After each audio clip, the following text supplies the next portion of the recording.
Les examens de fin d'année à l'épreuve du Mondial 2018, vous l'avez suivi sur nos plateaux, le réaménagement du calendrier scolaire, bien évidemment, dû à cette longue période de débrayage que nous avons connue pour le compte de cette année scolaire. Eh bien, outre ce débrayage maintenant, je ne dirais pas un phénomène négatif, mais un événement peut plus ou moins influencer ce calendrier, je dirais, pas influencer ce calendrier, mais influencer les résultats pour le compte des examens de fin d'année. C'est bien le Mondial 2018 qui se tient en Russie. Et ce Mondial démarre, vous le savez, dans quelques jours, ce 14 juin. Et bien évidemment, des apprenants, enfin, surtout les apprenants d'un certain niveau, d'un certain âge, surtout ceux qui se présenteront au baccalauréat, peuvent se retrouver confrontés à suivre certains matchs, surtout pour les férus, les apprenants qui aiment les matchs de foot. Il y aura des affiches les unes aussi intéressantes que les autres. Alors, comment pourront-ils se comporter en cette avant-veille du Mondial 2018 et en cette avant-veille du baccalauréat, pour ne pas partager avec vous cette petite et bien, je dirais, vilaine blague qui circule depuis quelques jours sur les plateformes et les réseaux sociaux. Eh bien, la question a été posée à un candidat entre le baccalauréat et, bien évidemment, le Mondial 2018. Lequel pourra-t-il choisir? Eh bien, à un apprenant, enfin, de la trempe de Toto, de répondre, puisque le baccalauréat, c'est tous les ans et que le mondial n'intervient que tous les 4 ans, eh bien, que lui préférerait suivre cette année le mondial, quitte à reprendre le bac l'année prochaine. Je l'ai dit à l'entame, cette anecdote est une bien vilaine anecdote que je partage avec vous en ce début de débat à faire croiser. Justement, c'est sur cette anecdote que je m'en vais accueillir le professeur Joseph Soroué. Il est enseignant de lettres dans les collèges et lycées du Bénin. Bonjour, professeur Joseph Soroué. Bonjour, Loris. Et merci de votre disponibilité. En face de vous, Frédéric Espoir Oumambou, un élément de la rédaction de Diaspora FM Eden Télévision. Bonjour, Frédéric Espoir Oumambou. Oui, bonjour, Loris. Bonjour à Joseph Soroué. Bonjour, cher ami. Professeur Joseph Soroué, le bac, dans quelques jours ou dans quelques semaines, et le mondial dans quelques jours. Comment confronter, comment gérer cet ensemble et bien s'en sortir pour le compte de ces examens, des examens de fin d'année? Je crois que c'est une triste coïncidence. C'est une coïncidence très agréable. C'est deux grands événements. Mais j'allais dire, le premier, c'est-à-dire le déroulement du baccalauréat, est le plus important, doit être le plus important, et pour les apprenants, et pour les parents, les enseignants, et même le pays. Donc, pour rien au monde, je ne dois accepter que le second événement, qui est le mondial, vienne perturber le premier. C'est un grand événement perturbateur. Vous le disiez au début, s'il faut dire, c'est triste, c'est pas triste, mais c'est un grand événement perturbateur et c'est très regrettable. Cette coïncidence doit être gérée avec intelligence et je crois que c'est la raison d'être de cette rencontre, de cette émission. Vous parlez de la gestion de cette coïncidence avec intelligence. Le pourront-ils? Nous allons y revenir. Frédéric Espoir Oumambou, oui. Deux événements importants qui se coïncident. Freddy Loris, d'abord, il faut dire que ce n'est pas la première fois qu'il y a cette coïncidence. Je ne veux pas dire que vous, peut-être en votre temps, vous avez eu certainement cette coïncidence, je ne sais pas, mais moi je l'ai eu, je l'ai vécu. C'est vrai que ce n'est pas la première fois que nous constatons, nous notons cette coïncidence. Oui. Mais le problème aujourd'hui, c'est quoi? Aujourd'hui, il y a la prolifération des images, c'est-à-dire la télévision est partout, les portables Android sont partout, les ordinateurs sont partout, au point où tout de suite, on comprend ce qui se passe, l'information passe à une vitesse où c'est pratiquement inimaginable. Donc, et comment vont ces élèves-là vont pouvoir gérer ces deux périodes? C'est vraiment ce qu'il convient d'analyser. Moi, je pense que dans les deux cas, comme l'a dit mon vis-à-vis, Joseph Soroué, je pense que l'important reste le baccalauréat. Parce que lorsque vous arrivez à perdre une année, tout de suite, écoutez, c'est de la frustration, tout un lot en tout cas, de problèmes, de remords qui se jettent sur vous. Et même les parents, malgré tout, parce que, écoutez, hein, c'est pas aussi tous les parents qui vont vous aider à pouvoir passer ces regrets-là, à pouvoir passer ces remords, à pouvoir gérer cet échec. Donc, c'est toujours difficile, déjà, entre amis, parce que les gens disent, ah, mais lui, il n'a pas le bac, bon, vous voyez, ça va être tout un lot de regrets. Alors, il faut mieux commencer dès maintenant par faire le vide autour de sa tête pour dire, et il faut que je fasse une option et que je fasse la bonne option. Faire une option, la bonne. Nous voici en face du nécessaire et de l'agréable. Professeur Joseph Sokwe. Je crois que c'est le nécessaire qui va l'emporter sur l'agréable. Et le nécessaire, c'est votre avenir, c'est-à-dire l'avenir du candidat. Le nécessaire, c'est de sauver l'investissement des parents. Le nécessaire, c'est de sauver les établissements et pourquoi pas tout le pays. Parce que, vous voyez, cet événement, plus que tous les autres, si vous voulez, on va consacrer quelques minutes aux autres événements. Notre confrère a parlé de portables et tous les autres, mais celui-ci en particulier pose un problème. Tout ce que nous disons là se résume à la question suivante. Quel est l'enjeu ou quels sont les enjeux pour un candidat au baccalauréat ou aux autres examens, pourquoi pas, le BPCI compris, le CEP, pourquoi pas.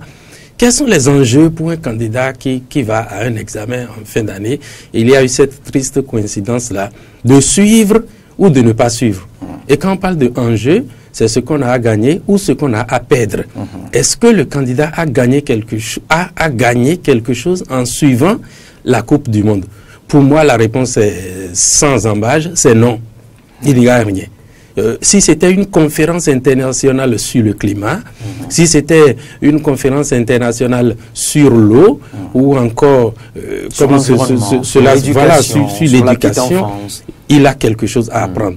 Si c'est le sommet de G7 qui discute des grandes questions préoccupantes contemporaines, eh bien, les candidats peuvent suivre. Ils y trouveront des informations pour actualiser leur capital en culture. Absolument. Alors, la Coupe du Monde, encore que le Bénin ne joue même pas. Je ne sais pas, je crois que le Togo ne joue pas non plus. Est-ce que le Nigeria joue? Le Nigeria, oui. Le Nigeria joue, on a un seul pays limitrophe qui joue. Nous-mêmes, nous ne jouons pas. Et puis cela se déroule sur un continent relativement éloigné de nous, en Russie. L'équipe de la Russie aussi n'est pas en très bonne forme. Moi, je ne vois pas pourquoi un candidat peut compromettre l'investissement de ses parents pour s'accrocher à cet événement, pour ne pas bien préparer son examen. Parce que les dernières semaines, ce que nous appelons les semaines de révision ou de renforcement, ces dernières semaines-là sont capitales dans la préparation de l'examen. Vous les préparez bien et vous vous en sortez, mais si vous bâclez cela, ce que vous avez appris depuis octobre pour le baccalauréat, ou plutôt depuis la 6e, parce que chaque examen vient sanctionner un cycle d'apprentissage. Le BPC sanctionne le premier cycle, le bac sanctionne le second cycle, pour ne pas dire le premier et le second cycle. Donc c'est ce que vous avez appris de la 6e en terminale qui sera évalué en 3 jours, 4 jours, selon certaines filières. Alors si vous bâclez ces dernières semaines-là où vous avez besoin de la concentration, de l'énergie physique, mentale, psychologique pour vous en sortir, pour un événement moins important pour vous, ça peut être important au plan diplomatique, au plan communicationnel, pour les États ou pour certains, même si je crois que, même si vous êtes dans une école de foot, vous avez besoin de sauver votre examen d'abord et après vous allez rattraper les matchs. Frédéric Espoir Mambou, le professeur Joseph Sokwe vient de mettre dans la balance les arguments pour définir les enjeux, les arguments qui font du bac la priorité, le nécessaire face à c'est agréable que constitue le mondial. Oui, Frédéric Loris, d'abord, j'ai écouté Joseph Sokwe. C'est vrai, il a dit que le bac pèse forcément plus que la distraction, plus que le sport. Mais toujours est-il que dans la pédagogie, il y a quand même le sport. Il y a la distraction. Il y a une part de distraction. Cette période, les 1 mois ou le mois qui reste, il faut reconnaître que forcément, c'est une période où, lorsque vous ne savez pas vous y prendre, vous pouvez être tout de suite surmené. C'est-à-dire que on ne va quand même pas dire aux apprenants, aux futurs candidats, d'y aller consacrer uniquement à fond, et de laisser la distraction. Non. Parce que, en réalité, le cerveau aussi a besoin, à un certain moment, de distraction, a besoin de voir autre chose. Et puis, le sport aussi permet quelquefois même d'assimiler des coups. Mais ici, ça n'ira pas de... Non. Il ne revient pas aux apprenants de faire du sport. Non, il ne leur revient pas de faire du sport. Mais il leur revient ici d'apprendre, de recevoir des notions de façon visuelle, parce que la pratique aussi, ça s'apprend de façon visuelle. Et en suivant des matchs de foot, on met à l'épreuve l'émotion. Oui, c'est 90 minutes. C'est ce que j'allais souligner. Non, ce n'est pas rien. Je suis d'accord. Ce n'est pas si anodin que ça. Je suis d'accord avec vous. Et compte tenu des affiches, compte tenu des programmes, il peut y avoir 90 minutes 2 ou 3 fois par jour. Il y en a 2, 3 par jour, oui. Mais le problème, c'est où? C'est que lorsque vous allez suivre un match, le professeur l'a dit tout à l'heure, c'est vrai que des gens y vont avec le cœur quelquefois, avec l'âme, parce que vous soutenez forcément un joueur d'une équipe où vous aimez voir quelqu'un jouer, et lorsque son équipe perd tout de suite, vous êtes frustré dans l'âme, vous êtes touché en vous. Mais moi, je pense que ce qu'il faut dire d'abord en premier lieu aux candidats, ce n'est pas de ne pas regarder les matchs, mais il faut savoir regarder les matchs. Ça, c'est la première des choses. Parce que moi, je pense que si vous apprenez à un moment, il y a des matchs qui sont entre 14h et 22h, et c'est vrai que c'est des périodes où on peut aller à des TD, on peut passer des périodes où des cerveaux sont, pour certains, prêts à assimiler des cours plus que d'autres périodes. Et il faut commencer par connaître son corps. Si vous ne le savez pas jusqu'à aujourd'hui, je crois que vous êtes un mauvais candidat. Oui. Et il faut commencer par connaître son corps, commencer par connaître son cerveau. Quand est-ce qu'il a la capacité de rétention des cours? Quand est-ce que je dois me distraire? Quand est-ce que je dois faire le vide autour de ma tête et ne penser qu'à rien, aller dormir? Parce que il ne faut pas profiter de ce que nous disons là pour dire, les matchs sont là, bon, je vais regarder match de 14h jusqu'à 22h ou au-delà. Et si vous le faites, c'est à votre risque et péril. Autrement dit, il faut se définir un emploi du temps conséquent. Un emploi du temps conséquent, rigoureux, et surtout le respecter. Le respecter parce que, si vous perdez en cette période-là, la moindre minute dans votre emploi du temps, c'est risqué pour vous. Il faut forcément aller apprendre les cours, il faut aussi faire des révisions, des TD et tout. Et moi, je pense qu'il faut aussi se distraire, mais cette période de match, de Coupe du Monde, il faut savoir quel match regarder. Si vous êtes émotif ou trop émotif, il faut éviter les matchs où vous avez des joueurs à supporter. Mais c'est surtout ces matchs-là qui intéressent Espoir Oumambou. Alors, professeur Joseph Sokoué, pour Espoir Oumambou, il ne faille pas leur interdire de suivre les matchs. On peut leur laisser le libre choix de suivre certains matchs. Pour vous, non. Vous l'avez dit dans vos propos liminaires. Non. Il faut prioriser. Je réitère encore mon nom et j'ajoute que pour le bac béninois, le compte à rebours a commencé et on ne peut pas prendre le match ou les matchs du mondial comme des temps morts. Vous l'avez dit tantôt, un match c'est 90 minutes, pour ne pas dire 93, pour ne pas dire 120, et c'est fois 2, 3, 4, selon les programmations. Et si vous êtes un homme, un garçon, vous suivez un match, vous aimez les blancs ou vous ne les aimez pas, les noirs ou vous ne les aimez pas, 3 minutes après, vous prenez faites et cause pour un camp.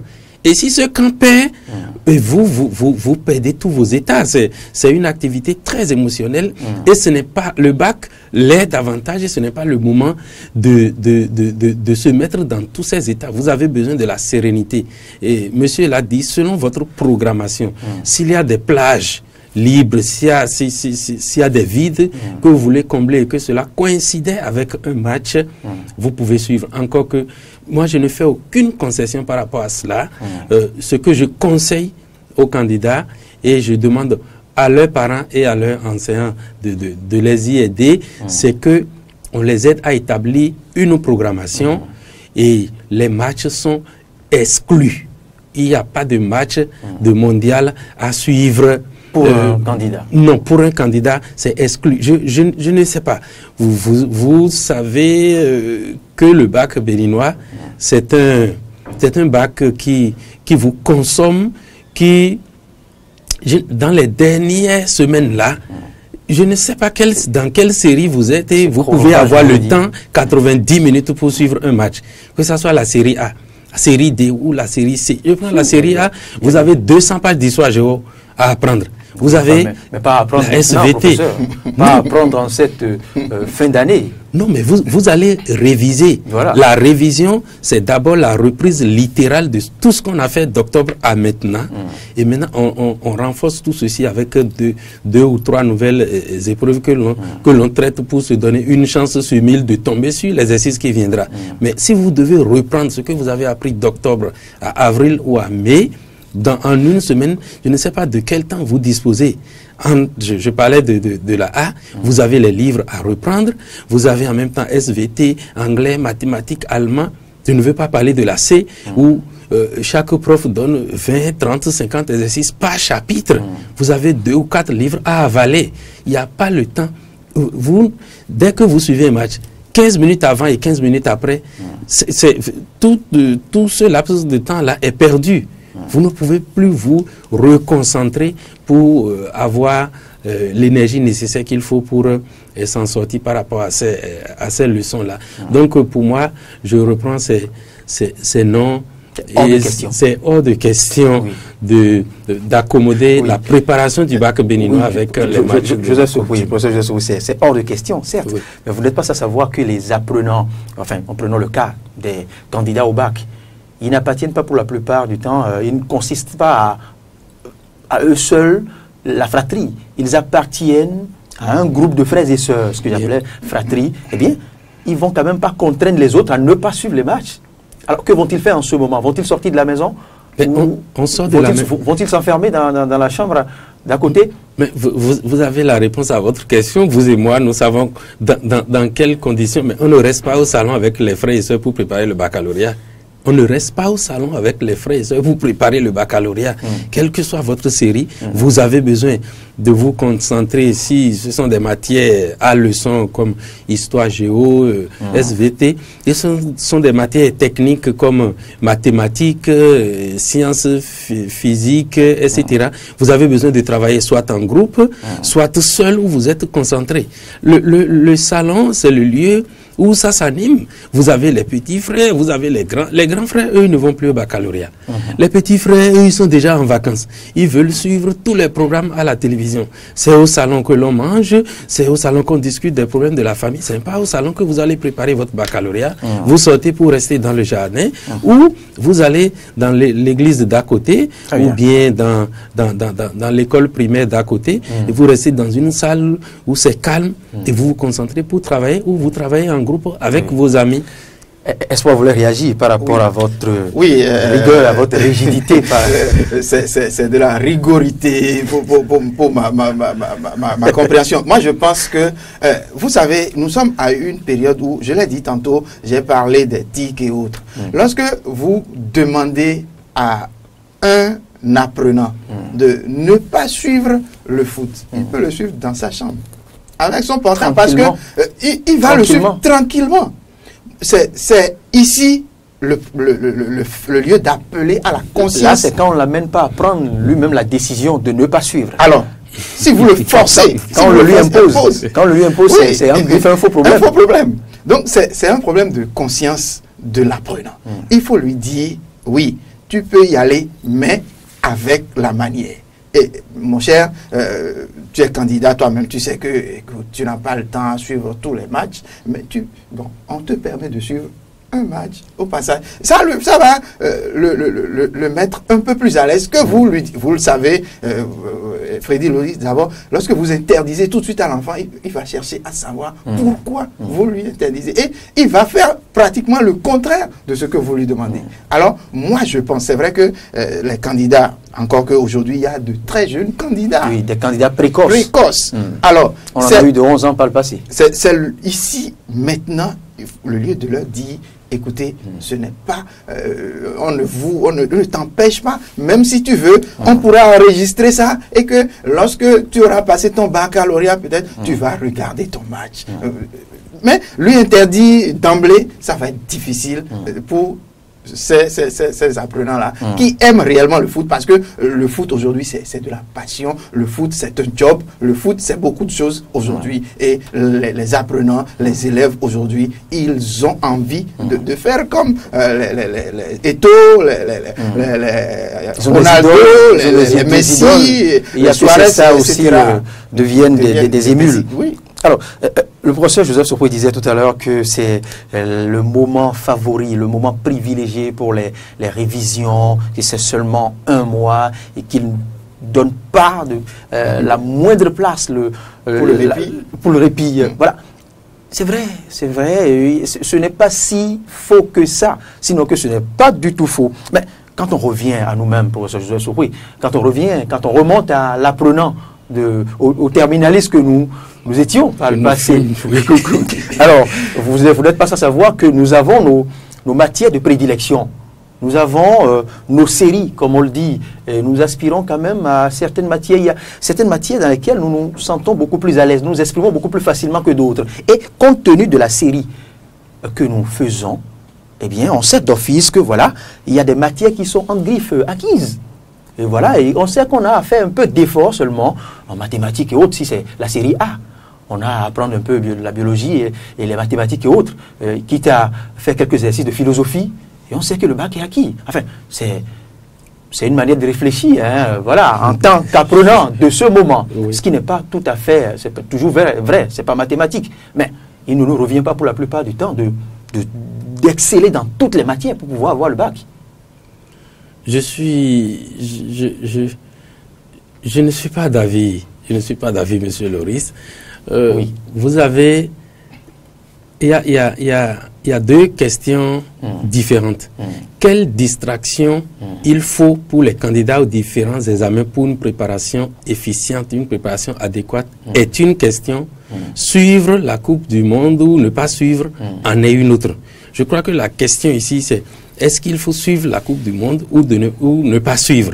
C'est la question qui se pose ici. Ce n'est pas quel type de distraction faut-il pour les candidats au baccalauréat, parce que je n'ai pas demandé aux candidats de ne pas se distraire. Mais de ne suivre aucun match. De ne suivre aucun match, bien sûr, je soutiens ma position. Vous avez souligné tantôt l'extrême jeunesse des candidats de nos jours. Je ne sais pas, l'âge moyen doit être entre 16 et 17 sous réserve de vérification des statistiques. Mais je peux dire que c'est justement parce que les candidats sont jeunes qu'il faut les accompagner. C'est justement parce qu'ils sont jeunes qu'il faut leur dire ce qu'il faut faire et ce qu'il ne faut pas faire. Je connais des collègues qui ont passé le bac 6 fois et ils l'ont avoué aux apprenants. Ce sont les apprenants qui m'ont informé. Je ne suis pas allé de rechef lui poser la question. Ce sont les apprenants qui m'ont... Tel prof a dit que lui-même il a passé le bac 6 fois. Ce n'est pas ce que nous souhaitons pour nos candidats. Et pour moi, dans la logique de se déstresser, on ne peut pas prévoir suivre un match. Quand les enfants sont jeunes, c'est une raison suffisante pour les accompagner. Parce que si vous ne les accompagnez pas, bien demain ils vont vous accuser. Ils vous diront, eh bien nous n'étions que des enfants. Vous avez dit qu'ils peuvent suivre le match sur leur portable dans la chambre. Je suis désolé. Pas plus tard qu'hier, il y a moins de 24 heures, même ceux que nous imitons, je veux parler de la France, les députés ont interdit l'usage de portables aux apprenants. C'était environ la moitié des apprenants français qui utilisaient ça. Maintenant, c'est étendu à tout le monde. L'usage du portable est interdit.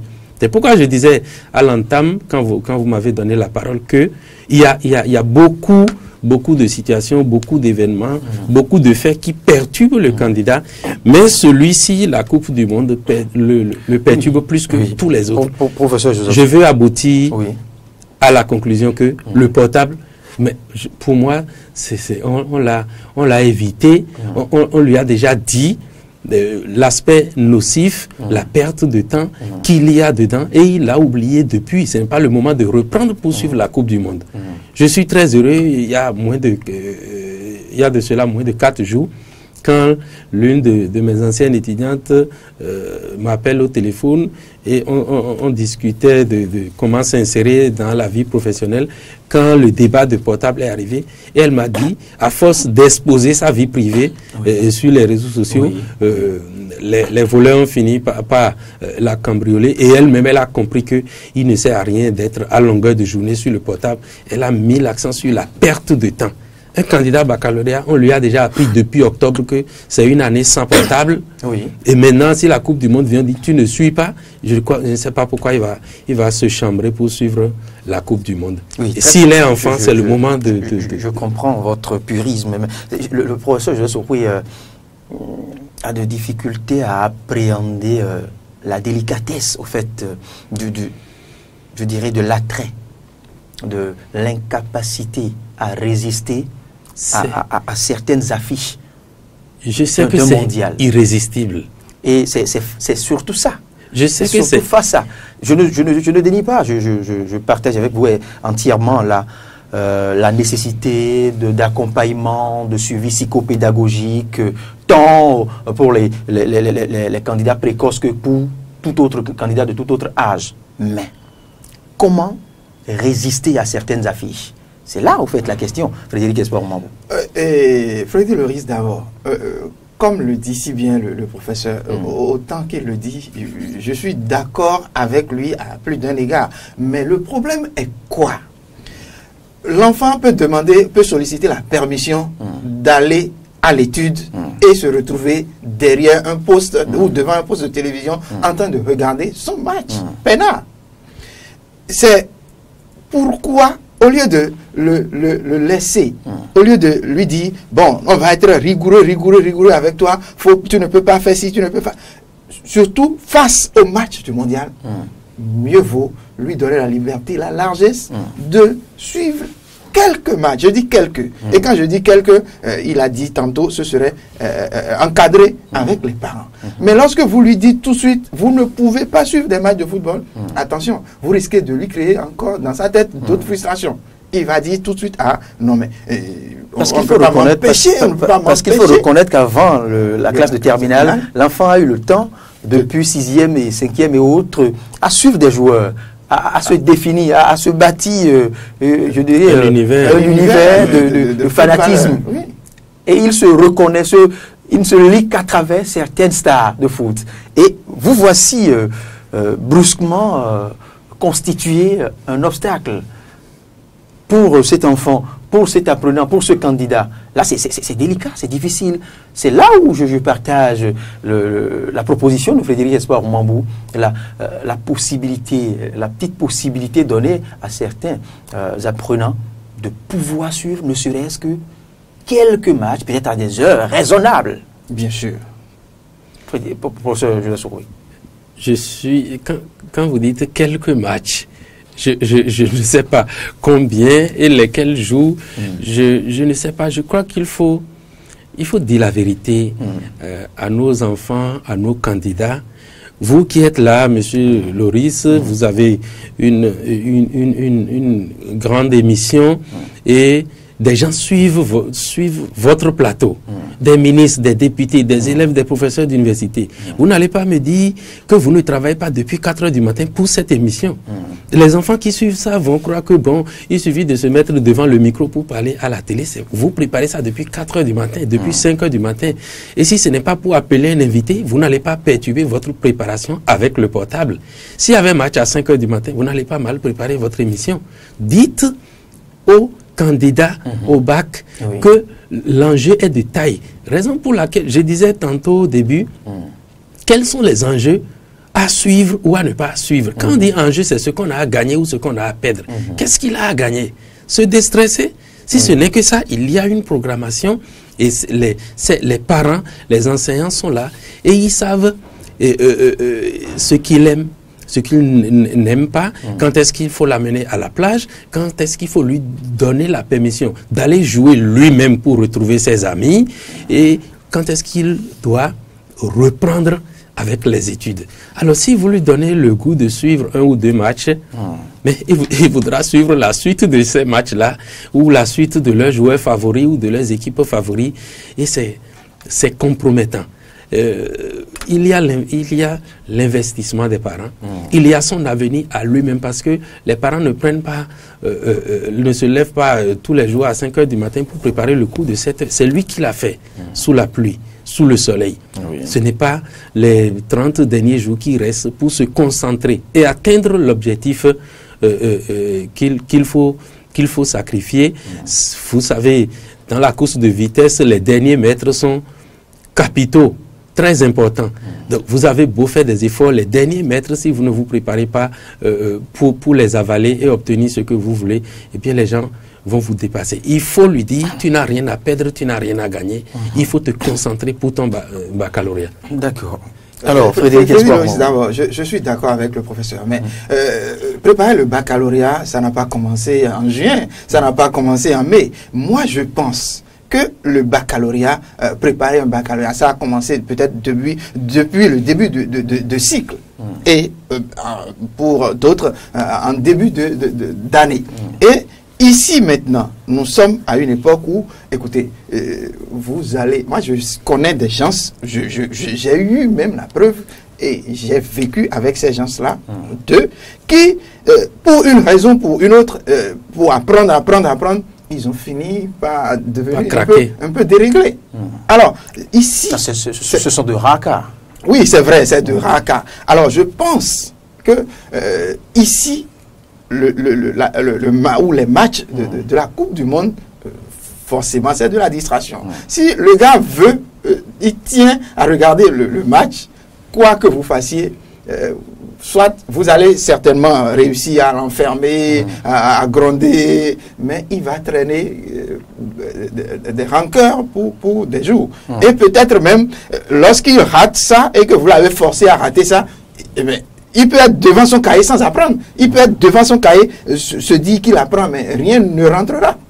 Alors, il faut aller avec la douceur. C'est avec du bâton pour faire passer le message du professeur. Pour faire passer le professeur il faut essayer de convaincre les apprenants à appréhender au fait la nécessité et l'importance de l'examen, enfin des différents examens, pas seulement du bac. C'est cela, c'est comment passer le message au fait qui est le plus important. Oui, et il ne faudrait aussi pas oublier l'impact psychologique que peuvent avoir les défaites sur le mental des candidats. Moi, je ne vous le cache pas. Moi, j'ai suivi la finale de la Champions League à la veille de mon baccalauréat. C'est vrai, mon équipe a gagné. Et même si mon équipe ne gagnait pas, tant mieux, je pouvais gérer. Ça, c'est mon cas. Alors, au cas où le candidat se retrouve confronté à la défaite de son équipe, et étant, je dirais, un fanatique extrémiste, comment pourra-t-il gérer les émotions à la veille? Parce que souvent, je ne vous cache rien, les finales se déroulent souvent les dimanches.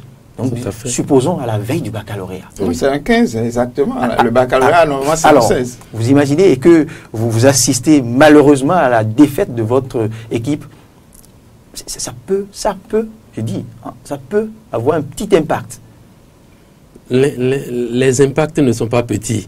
Ce sont des impacts énormes, déstabilisants et avec un effet inhibiteur sur le candidat. Je ne sais pas à quelle heure ça va se dérouler. Je suppose que la finale, 17h, ça va finir autour de 19h ou 20h. Ou même plus tard, s'il y a prolongation et tir au but. Voilà, et même plus tard. Maintenant, plus l'effervescence de tout autour, dans la maison, un peu tout ça, je crois que cela ne participe pas d'une préparation. On a vu des, fanatiques qui ont perdu l'appétit. Bien sûr. Qui ont cessé de manger à non, l'issue d'un... L'adrénaline monte et s'il y avait déjà une fièvre latente, là, elle se déclenche, pour ne pas dire le palu. Et le lendemain, vous êtes comme si vous avez la gueule de bois et vous ne comprenez rien. Mais on parle du baccalauréat béninois. Pour l'anecdote, je ne révèle aucun secret si je vous dis que la première année où j'ai corrigé le baccalauréat, d'une part et d'autre part, la première année où j'ai assisté à la proclamation des résultats du baccalauréat comme ça, mais je ne m'en revenais pas. Je tombais des nuits, j'ai dit, Seigneur Dieu, est-ce que j'ai mérité mon bac ou bien je suis le résultat d'une sélection naturelle? Parce que c'est une chirurgie sans anesthésie. Les résultats du baccalauréat, c'est devant vous que après la délibération, vous avez les professeurs assis en hémicycle comme ça. Chaque professeur dans son domaine vérifie si les notes reportées par les secrétaires sont exactes. Et on passe au bout là-bas, vous entendez ça dans le micro. Ce sont les seuls résultats que aucun ministre, aucun président n'avise avant qu'on proclame. Et quand on proclame ça, vous êtes admis ou vous n'êtes pas admis. Donc on ne s'amuse pas avec quelque chose comme ça. Et quand vous entendez les pourcentages de réussite chaque année, je crois le taux le plus élevé, quand ça atteint 35-42%, mais on commence à crier déjà, on dit, mais il y en a même qui disent, c'est trop. Mais prenons le taux moyen de 30%. 30%, ça fait 2 salles de classe de 50 élèves.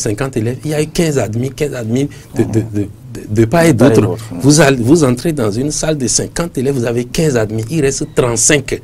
Vous n'avez pas idée de ce que cela veut dire. Et il y a de jeunes bacheliers qui vous disent, monsieur, je me souviens encore, dans ma salle de composition, il y a eu 2 admis devant moi, il y a moi, et deuxième rangée, il n'y avait personne, troisième rangée, il y a une personne, dernière rangée, il y a 3 personnes. C'est compté c'est une véritable sélection. Bien sûr, compté au bout des doigts d'une seule main comme ça. Je crois que cette programmation n'est pas bienvenue pour notre calendrier scolaire, d'autant plus que cela finit. On ne peut même pas promettre aux candidats, aux chers candidats d'attendre le bac pour suivre la finale ou quelque chose. C'est venu au moment où il ne faut pas. Et c'est dangereux, c'est le moment où jamais pour les candidats de bénéficier de notre accompagnement. Ils ont le plus besoin de nous maintenant. Nous leur montrerons d'abord l'enjeu, comment sauver l'année scolaire. Quand vous décrochez le bac, c'est comme si vous vous retrouvez de l'autre côté de la rive. Vous pouvez attendre encore 5 ans avant de continuer les études. Vous allez vous reposer. Vous pouvez suivre encore 2 coupes du monde avant de continuer la première année d'université si vous voulez. C'est le moment où ils ont besoin de nous. Quand vous ratez le bac, vous revenez l'année suivante. Le bac ne connaît pas d'anciens clients, comme on le dit. Vous allez commencer un pèlerinage. Et quand on est jeune, on le décroche vite. On continue les études. Un jour, on se retrouve avec la licence, la maîtrise, le doctorat. J'avais fait le bac même en quelle année? Mais quand vous commencez à faire le pèlerinage, ce n'est pas bon. C'est le moment où les candidats ont besoin de leurs parents, besoin de leurs enseignants, pour leur montrer que s'ils réussissent, ce n'est pas pour les parents. Parce que quand on dit, tu fais ci, il va se cacher. Il va dire, je vais aux études. Il va faire ceci. Vous lui montrez d'abord que c'est de ton avenir qu'il s'agit. Là-bas, c'est un jeu. Je vous ai dit, ce n'est pas la conférence mondiale sur le sida, ce n'est pas G7, ce n'est pas G8, où on discute des questions contemporaines nous concernant. Ce n'est pas de l'agriculture que l'on parle. Jeu. Il faudrait expliquer aussi aux candidats qu'il ne faille pas sacrifier son avenir pour l'autre. Parce que ce sont les autres que nous suivons, au fait, ont réussi leur carrière. Ce sont des professionnels accomplis. Bien sûr, qui gagnent des millions qui par minute. Qui savent célébrer ce qu'ils savent faire. Alors, si vous les accompagnez à ce qu'ils réussissent leur vie et vous ratez la vôtre, vous aurez choisi. Frédéric, je tiens à rappeler, c'est vrai, le calendrier de la Coupe du Monde, on l'a dit, c'est pas opportun et tout. Et cette finale aussi, son jour n'est pas opportun pour un candidat. Mais écoutez, si vous demandez à un candidat de ne pas suivre la finale, et qu'il est dans sa chambre, il entend des bruits, Imaginez, et non, imaginez, il ne peut pas être concentré. Oui. C'est comme si vraiment c'est de la merde que les entités internationales ont préparé pour le calendrier, contre le calendrier scolaire du Bénin cette année. Peut-être le Bénin n'est pas seul dans le cas. Je pense que c'est difficile pour un candidat dans cette période-là. Enfin, pour le candidat qui aime du foot. Écoutez, ah oui, pourquoi pas. Oui. C'est vrai, je suis d'accord. Il y en a qui restent bien indifférents. Oui, il y a il reste de marbre à tout ce qui se passe là. donc, même si le Bénin jouait, il restait de marbre. Voilà.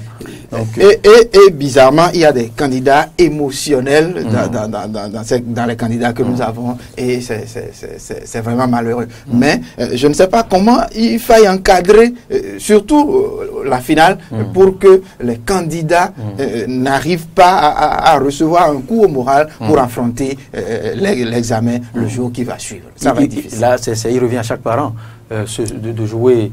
De connaître d'abord son rôle enfant, de gendarme, de connaître d'abord son enfant, de maîtriser la capacité de rétention d'un coup de son enfant, et donc la résilience aussi de l'enfant. Oui. Il y a aussi ça, ce sont de petits facteurs. Donc chaque parent doit maintenant chercher plus à comprendre, à connaître l'enfant qu'il a.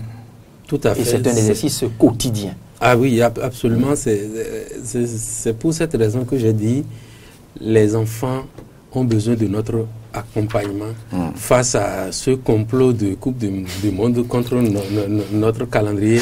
Vous l'appelez complot scolaire. Oui. C'est un complot pur et dur, et les parents doivent jouer leur rôle, les enseignants vont jouer les leurs pour que on ne peut pas donner au cas par cas. C'est chaque candidat qui se connaît, comme vous l'avez dit tantôt, et chaque parent connaît son enfant. Pas en entier, voilà, comment l'encadrer. Mon enfant aime le foot, c'est le moment où il a le plus besoin de moi. Moi-même, je dois sacrifier quelques heures de service pour être à ses côtés. Mon enfant n'aime pas le foot, eh bien je suis sauf, voilà, ça se passe très bien.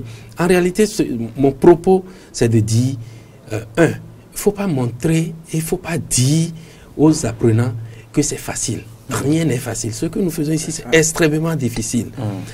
Obtenir son baccalauréat, finir l'université, rien n'est facile. Nous souffrons pour pouvoir y arriver. Et pourquoi dire aux candidats, ce n'est pas grave si tu suis 1 ou 2 matchs seulement, ce n'est pas grave, tu ne vas pas utiliser Android, utilise portable simple, ce n'est pas grave, ou bien tu utilises Android seulement les week-ends. Il faut le dire, la vie est dure, elle ne fait de cadeaux à personne, et quand les parents s'échinent pour vous payer la scolarité, ils achètent les fournitures et tout ça, vous n'allez pas foutre en l'air ces investissements parce qu'il y a un jeu qui se déroule. Voilà, moi, j'allais inviter les parents et les enseignants à aider, à encadrer les candidats pendant ce moment critique-là pour qu'ils ne se laissent pas aller à cette affaire-là. J'appelle ça cette affaire dans le cadre précis où ça nous perturbe, ça me perturbe énormément.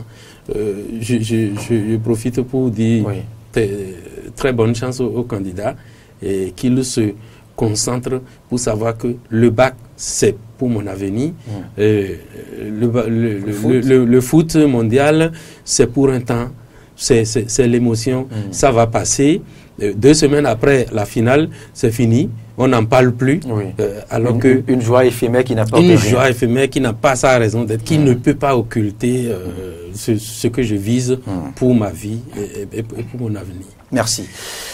Frédéric Espoir-Mambou. Oui, il faut simplement dire aux candidats de faire preuve de sérénité par rapport donc à ce calendrier de la Coupe du Monde, et que la Coupe du Monde va passer, c'est vrai, le baccalauréat restera un sésame précieux dans votre cursus, dans tout ce que vous allez faire après cette Coupe du Monde Russie 2018. Et si vous arrivez à avoir le baccalauréat, je crois que les parents vont vous applaudir, votre entourage va vous applaudir, alors que si vous regardez un match, je ne suis pas sûr que vous êtes dans le jeu et que quelqu'un vous applaudira. Et jusqu'à ce jour, on n'a jamais lu de communiqué d'annonce de recrutement où on a demandé celui qui a suivi assez de matchs. Les filets. recruter les fidèles, fidèles. Ouais, voilà, à l'issue de chaque annonce ou chaque communiqué, on ne demande que des diplômes. Oui, voilà, il faut avoir tel diplôme pour mériter tel poste, il faut avoir telle compétence. Donc, il n'y a pas de place pour quelqu'un qui n'aura pas. Et les enfants vous accuseront. J'ai un parent d'élève qui dit que les enfants sont les êtres les plus méchants au monde. Ils vous diront demain, je n'étais qu'un enfant, il fallait m'encadrer. Je n'étais qu'un enfant. Il fallait m'en parler. Il fallait m'en parler, il fallait m'y aider. Voilà, c'est ce qu'on tente de faire sur Faire Croiser. C'est tout pour ce numéro de Faire Croiser. Merci, professeur Joseph Sopoué. Je rappelle que vous êtes enseignant de lettres dans nos collèges et lycées du Bénin. Frédéric Espoir Mambou, journaliste à la radiodiffusion Diaspora FM et d'En Télévision.